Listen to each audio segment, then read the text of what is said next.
What if I told you the best lacrosse players in the world aren't thinking during games? Sounds crazy, right? Well, Japanese neurologists once scanned Neymar's brain during a match and found his prefrontal cortex, the part of the brain responsible for decision making, was completely silent. It freaked them out. Isn't a player supposed to be thinking more? The answer is actually no. Turns out, a quiet brain equals elite performance. Because imagine scanning Lyle Thompson during a lacrosse game. You'd probably see the same thing. Lyle doesn't have to overthink his passes, fakes, or dodges. He just moves. His body reacts instinctively, like he's on autopilot. That's what makes him so hard to defend. He's not planning, he's flowing. And that's what flow state is. A peak performance zone where time slows down, your awareness sharpens, and everything just clicks. And the best part? You can train this. Every lacrosse player, even you, can learn to enter flow state every game. Here's how. You see this guy right here? He's the godfather of flow research. And he said 2 ingredients must match: skill level and challenge level. Picture this. If the competition is too easy, you get bored. Your brain drifts, you play down to their level. If the competition is too hard, you get anxious, you freeze, you hesitate. But when the challenge perfectly matches your skill, you lock in, you stop thinking, you just play. That is flow. But why aren't you in flow every lacrosse game? Here's the hard truth. Most players today are constantly overstimulated and chronically distracted. If you're glued to your phone, watching 10-second TikToks every morning, doom scrolling before practice,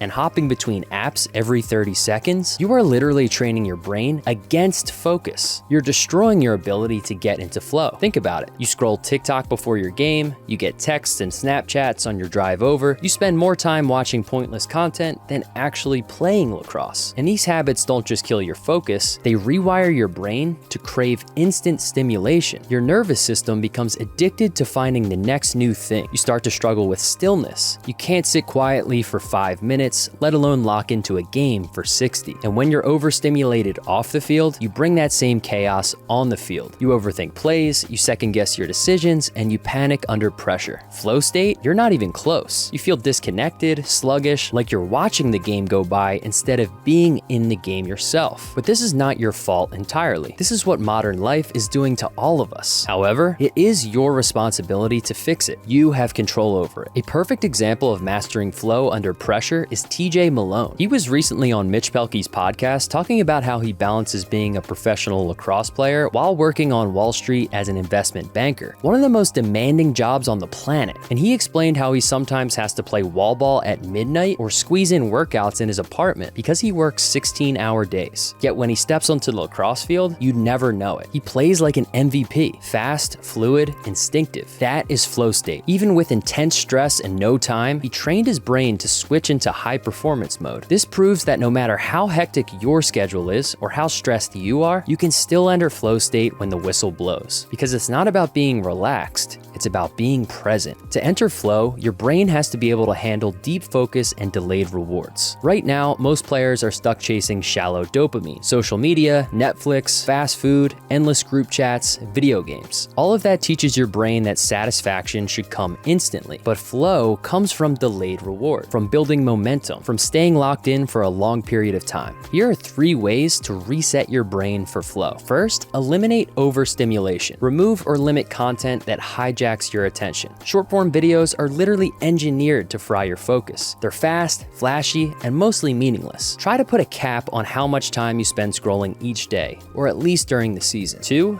do hard, boring things. Train when you don't feel like it, read books, practice wall ball for 30 minutes, lift weights. These build the mental endurance that flow requires. 3, connect with reality. Go outside, play backyard lacrosse, get in the grass, play barefoot. This resets your nervous system and helps your brain ground itself in the present moment, where flow lives. Flow state isn't just about game day. You can access it during wall ball, shooting drills, or working out at the gym. Try to put your phone away, lock in, and let your instincts sharpen. But here's a practical hack to build up flow state that anyone can do. A simple morning ritual. Each morning, right after you wake up, go outside. Sit or walk around cradling your stick for 10 minutes. Don't listen to music, don't scroll, just exist. You're not meditating, you're just observing. Let your thoughts come, let them go. Notice what stresses you, what you're anticipating, and what is dominating your mind. Why does any of this matter? Because it gives you the mental reps in letting go. So next time in a game, when you throw a bad pass, miss a shot, or get burned on defense, you won't spiral out of control. You'll let it go. You'll stay present and stay in flow. But here's the secret on flow that no one talks about. It doesn't come from being relaxed. It comes from being fully present. When you focus 100% on the moment, the ball on your stick, the defender's body language, the next pass, you can enter flow even during high-stakes, fast-paced action. To access flow, simplify your thoughts. Pick one mental cue, whether it be eyes up, be smooth, or attack. Breathe intentionally. Use rhythmic or box breathing to stay grounded. Trust your reps. Flow is a reward for your training, so train hard and then let go of doubt. The more you train this mindset in practice, the easier it is to access in games. This is why mental work like visualization and breathing exercises can pay off. It conditions your brain to access that high-performance state. But what should you do pre-game? The nerves are coming on and that anxious feeling is taking over. Before a game, find a quiet spot. Close your eyes, breathe, and repeat this in your head. I am here, I am present, nothing exists but this moment. Forget your past games, forget your stats, forget the crowd. Reset your identity and become fully present. Now visualize cradling your stick, threading a perfect pass, beating your defender, and the release of your shot. Don't just see it, feel it, hear it. Trick your brain into thinking it's already happening, because your brain doesn't know the difference between visualization and reality. This is what Olympians do, Navy SEALs. This is what prime Conor McGregor did before winning world titles. Visualization tells the neural pathways in your brain to show up when it matters. But you know what else matters? Fuel. Because we have bodies. Humans aren't just mental beings. There is a physical aspect that feeds the mental aspect, and that is food. Eat like someone who respects their brain. Blueberries are great for memory and brain speed. Salmon and fish have omega-3s for clarity. Believe it or not, dark chocolate is good for you because of its antioxidant power. Avocados allow better blood flow, which equals better decision making. And obviously, stay hydrated, because dehydration equals a slower reaction time. Avoid the energy drinks, no fast food, no skipping meals. You can't flow if your brain is starving. But when you're in a game, it's important to be aware of flow killers, because if you're off to a strong start, you don't want that momentum to stop. Here are the most common flow killers in lacrosse. Thinking about your stats too early, worrying about scouts or parents on the sideline, dwelling on one bad play, trying too hard to impress others instead of playing your game, and overloading your mind with what could happen instead of just focusing on the next play. The fix? Return to the moment, always. Because lacrosse isn't just a physical sport, it's a rhythm sport. The best players in the world play like they're surfing a wave. Watch Lyle Thompson glide across the field. Jeff Teat thread impossible passes without hesitation. Marcus Holman shoot in stride like he's breathing. These aren't just athletes, they're artists in motion. What you're seeing is flow state in action. Nothing forced, no overthinking, no panic. Just presence, instinct, and rhythm. That's the secret weapon of elite lacrosse players. They've trained their minds and bodies to sync up so that when the moment comes, they don't have to think. They just move and flow like water. But your job isn't to copy them. Your job is to find your own version of that. It's already inside of you. Because if there's one thing I want you to take away from this video, it's that flow is not a magic trick. It's a skill. It is science-backed and it's real. The more you train it, the easier it is to enter. The more you protect your focus off the field, the more locked in you become on the field. The more time you spend doing hard things, unplugged, the more you access that zone where you don't think, you just play. So if you're serious about becoming the best version of yourself, if you want to experience lacrosse the way the greats do, then start chasing flow. And if you want to go even deeper, I put together an entire confidence guide to master the mental game of lacrosse. It's everything I wish I had when I was younger, because we go way beyond just flow state. We cover how to build real, unshakable confidence, how to bounce back from mistakes like a pro, how to pressure-proof your mindset during the playoffs or tournaments, and I even included a full pre-game flow checklist you can use before every game. So instead of coming back to watch this video, you can just run through the checklist on your own and step by step bring your mind into flow state. And as another bonus, I included a built-in mindset journal to track how you feel before and after practice, games, and tournaments, so you can spot patterns, build up momentum, and start stacking mental wins. This is the stuff that separates average players from elite ones, and I made it super practical. So if you're ready to level up your confidence, no matter what position you play, hit the link in the description and grab my confidence guide and master the mental game of lacrosse, so you can start training smarter, playing freer, and tapping into flow state every time you step on the field.